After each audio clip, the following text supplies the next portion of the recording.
c'est vrai que dès le début, je savais que le remplacement ponctuel n'était peut-être pas la motivation principale de l'entreprise et je savais qu'il y allait avoir une réorganisation qui allait être révélée et qui allait toucher l'entité, la business unit dont j'avais la responsabilité en tant que directeur financier. Et donc très vite, je dirais que la plupart des actions auxquelles j'ai été confronté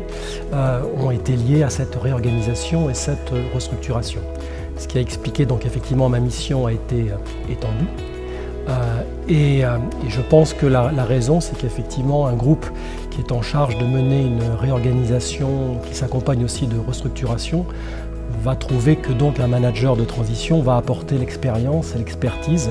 que le groupe a besoin dans ce type de projet, de réalisation, avec cette expertise, cette expérience et aussi le fait que bien évidemment le manager de transition n'est pas personnellement impliqué et avec des interrogations sur son futur dans l'entreprise. Alors c'est effectivement un métier que j'ai embrassé depuis moins d'1 an. Après 37 ans de carrière en tant que CDI et avec des carrières assez longues dans différents groupes, puisque j'ai travaillé 22 ans dans le groupe Unilever, 11 ans chez United Biscuits, mon dernier poste. Et effectivement, quand j'étais à la recherche d'un nouveau job, c'était au départ un choix de raison qui m'a fait m'orienter vers le management de transition. Et je dirais que dès les premières semaines de ma première mission pour le groupe Heineken sur l'île de la Réunion,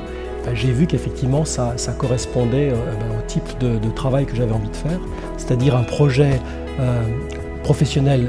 très important, donc avec un intérêt important, puisqu'on doit faire beaucoup de choses dans un temps limité. Il faut connaître une entreprise, une nouvelle équipe,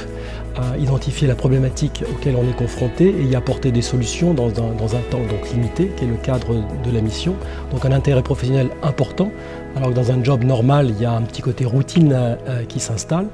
Et puis deuxièmement, ça procure une diversité que je n'avais jamais connue jusqu'à présent, puisque en 2 missions,